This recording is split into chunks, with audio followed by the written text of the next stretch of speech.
Hello everyone, स्वागत है आपका हमारे इस यूट्यूब चैनल में। आज तारीख है 21 जुलाई 2020 और आज की इस वीडियो में हम डिस्कस करेंगे टॉप 5 करंट अफेयर एमसीक्यूज़ को। तो चलिए शुरू करते हैं। और हाँ दोस्तों, अगर अब तक आपने इस चैनल को सब्सक्राइब नहीं किया है तो प्लीज़ कर लीजिए, साथ ही बेल आइकन को भी ज़रूर दबा लीजिएगा ताकि हमारी अगली आने वाली वीडियो का नोटिफिकेशन आपको मिलता रहे। तो चलिए शुरू करते हैं। पहला क्वेश्चन, मानव अधिकारों के संरक्षण संशोधन अधिनियम 2019 के बारे में निम्नलिखित कथनों पर विचार करें। पहला, राष्ट्रीय और राज्य के मानव अधिकारों निकाय के अध्यक्षों का कार्यकाल पहले की तुलना में यानी कि 5 साल से 3 साल कम हो गया है। दूसरा, यह अधिनियम राष्ट्रीय मानवाधिकार आयोग के सदस्यों और राज्य मानवाधिकार आयोग के सदस्यों के पुनर्नियुक्ति के लिए अनुमति नहीं देता है।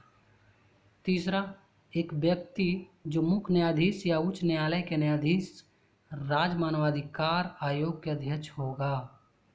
तो आपको बतलानी है इसमें से उपरोक्त में से कौन से कथन सही है। ऑप्शन ए केवल 1 2, ऑप्शन बी केवल 2 एंड 3, ऑप्शन सी केवल 1 एंड 3, ऑप्शन डी सभी 1 2 एंड 3।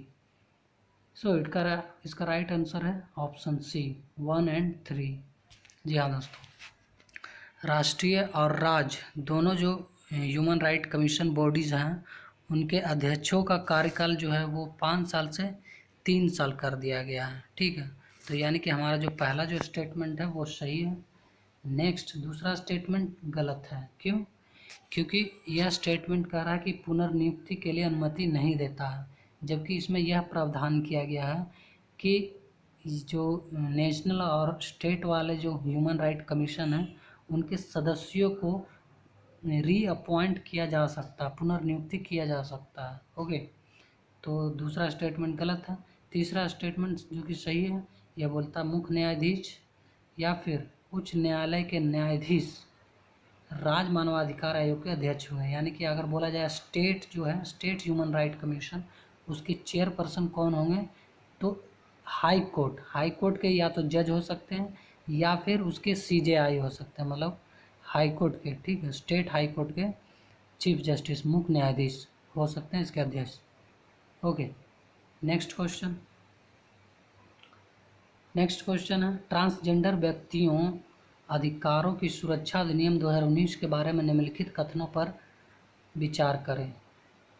स्टेटमेंट नंबर 1, ट्रांसजेंडर व्यक्ति को आत्मकथित लिंग पहचान का अधिकार है।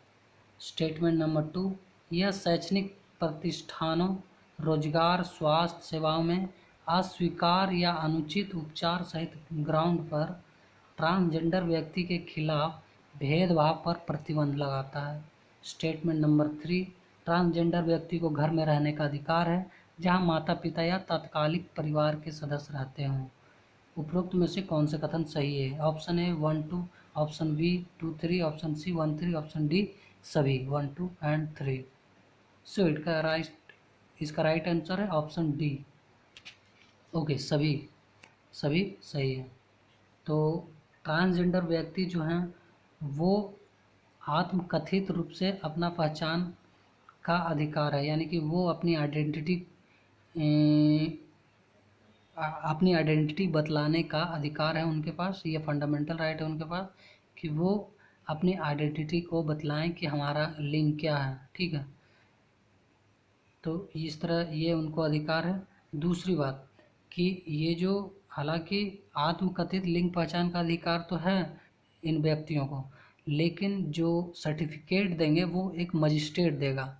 ठीक है, यानी कि यह मजिस्ट्रेट डिसाइड करेगा कि यह व्यक्ति ट्रांसजेंडर है या नहीं, वो एक सर्टिफिकेट देगा डिस्ट्रिक्ट मजिस्ट्रेट द्वारा। ओके, तो ये बात है। दूसरा कि ट्रांसजेंडर व्यक्ति के खिलाफ किसी भी प्रकार के भेदभाव का यह एक्ट प्रतिबंध करता है। Third statement also is related to माता पिता या तत्कालिक परिवार के सदस्य उनके साथ किसी भी तरह के भेदभाव नहीं कर सकते हैं और उनको ऐसा नहीं कर सकते कि आप घर में मत रहो। ठीक है, तो इसका तीनों स्टेटमेंट सही है। बढ़ते हैं अगले क्वेश्चन की ओर। अगला क्वेश्चन है, वेनगार्ड बैंक और स्कारबोरो शॉल कभी कभी समाचारों में देखा जाता है। ओके, तो ये कहाँ स्थित है? ऑप्शन ए भूमध्य सागर, ऑप्शन बी कैस्पियन सागर, ऑप्शन सी दक्षिण चीन सागर, ऑप्शन डी बाल्टिक सागर। सो इसका राइट आंसर है दक्षिण चीन सागर। Okay, so this is very important island because हाल ही में वियतनाम द्वारा एक राइटफुली प्रोटेस्ट किया गया है। ये जो हमारे चाइनीज अग्रेशन है, पड़ोसी देश चाइना द्वारा आक्रामक रूप से इनके आइलैंड को कब्जाए जाने की चर्चा होते रहती है। खास करके ये जो साउथ चाइना सी है, रिसेंट में काफ़ी ज़्यादा डिबेट का इशू रहा है इशू। ओके, तो आपको इन क्षेत्र में, इन सीज में जो भी आइलैंड है उनको आपको जाननी चाहिए। आप देख पा रहे होंगे राइट नॉर्थ में ये पार्सल आइलैंड है, यहाँ स्पार्टली आइलैंड है। ओके, और यहाँ पे आपको देख रहे होंगे वेनगार्ड बैंक है। तो चाइना का जो शिप है वो इधर से गुजरते रहता है। तो इस तरह से काफ़ी मतलब वियतनाम के द्वारा यह राइटफुली प्रोटेस्ट किया जा रहा है। यहाँ पे आप देख रहे होंगे वियतनाम। तो this is a third question. बढ़ते हैं हम अगले क्वेश्चन की ओर। ओके, तो यहाँ पे मैंने थोड़े अच्छे से दे दिया। पार्सल आइलैंड, स्पार्टली आइलैंड, ये रिसेंट में भी न्यूज़ में रहा था, तो आपको इस लोकेशंस को याद रखनी है। तो बढ़ता हूँ अगले क्वेश्चन की ओर। लिपु लेक, काला पानी, लिपियाधुरा के बीच सीमा विवाद है। ओके, लिपु लेक, काला पानी और लिपियाधुरा के बीच सीमा विवाद है। किन देशों के बीच? भारत चीन, भारत भूटान, भारत नेपाल, भारत म्यांमार।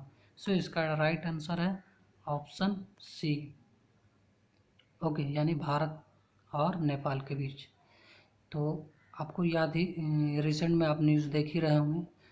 तो लिपु लेक, काला पानी और लिपियाधुरा, रिसेंटली जो नेपाल की जो गवर्नमेंट है उसकी कैबिनेट रिसेंटली एक मैप में इन तीनों को शामिल कर लिया है। यानी नेपाल के जो मैप्स हैं उनमें कैबिनेट के द्वारा लिपु लेक, काला पानी और लिपियाधुरा को मंजूरी दे दिया गया है और उसको भूटान नेपाल के मैप में उल्लेख किया गया है या फिर संदर्भित किया गया है। ओके, तो यह रिसेंट आपको इसमें दो तीन बातों को ध्यान रखनी है कि इन सब जो जो डिस्प्यूटेड एरिया है वो उत्तराखंड के पित्तौरागढ़ ज़िले में है। यानी कि हमारा जो नॉर्थ बॉर्डर है वो यूपी उत्तराखंड से लगती है, जहाँ पे एक डिस्ट्रिक्ट है पित्तौरागढ़ डिस्ट्रिक्ट। ओके, और नेपाल का धारचूला डिस्ट्रिक्ट।